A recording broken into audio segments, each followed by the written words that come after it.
Okay, the recording started. Okay.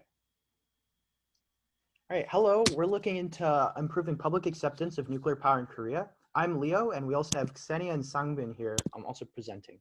So basically, our problem is that South Korea relies on nuclear for energy security and low carbon energy. But due to the Fukushima disaster, as well as supplier scandals over the past decade, public trust has been ruined. So our goal is to create an actionable strategy to improve public acceptance. So here you can see a quick graph showing public acceptance over time in relation to some of these events. So the main methods we used were first looking at public opinion surveys that were Korea specific to see the current situation, and also taking a look at actions taken in other countries to improve public opinion to see if we could draw inspiration. Yeah, this part shows Korean public opinion to the nuclear power.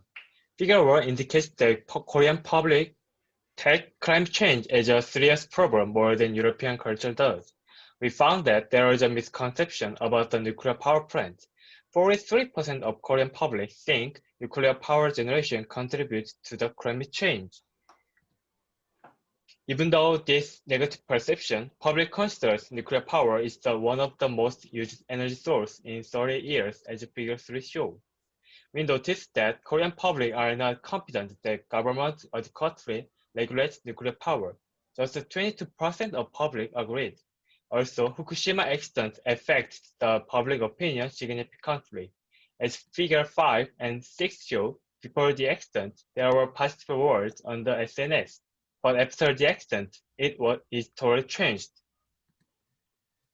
Speaking of current policy of KEPCO, we analyzed several reports for several years, and as we may see in 2016, there were a lot of mentioning building trust in communities around power plants. However, in 2018, there was not paid too much attention towards it. Also, after major events of corruption, they achieved a certain standard for anti-corruption management in 2017, and in 2018, they were awarded the highest ranking for anti-corruption policy.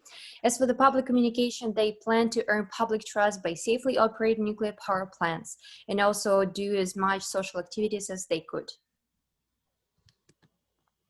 So now we can take a look at some parallels in other countries, such as the US and Russia. So in the US, after 3 Mile Island, the nuclear industry had to figure out how to rebuild public trust, which they had completely lost. And they found that communication was difficult due to the technicalities of radiation. So instead, they shifted their focus to energy security. However, recently, the shift has been more towards looking to nuclear as a low carbon energy source, to the point that some environmentalists are even considering nuclear now as a positive option.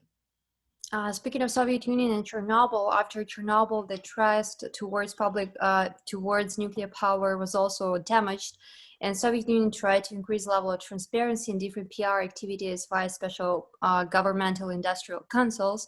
And if we speak of more modern reality, after Fukushima, the far east of Russia also lost their trust towards nuclear power, and Rosatom made some initiatives regarding the non-energy uses of nuclear power and tried to promote the nuclear medicine center in Vladivostok, which made public to trust the industry much more. And also, we're going to base our policy on a strategy based on 5 pillars: transparency, accessibility, rapid response, direct contact, and creativity. So we conclude that there are 3 problems to deal with for improving public acceptance. First is a lack of transparency. There was an issue related to the supply of unqualified items.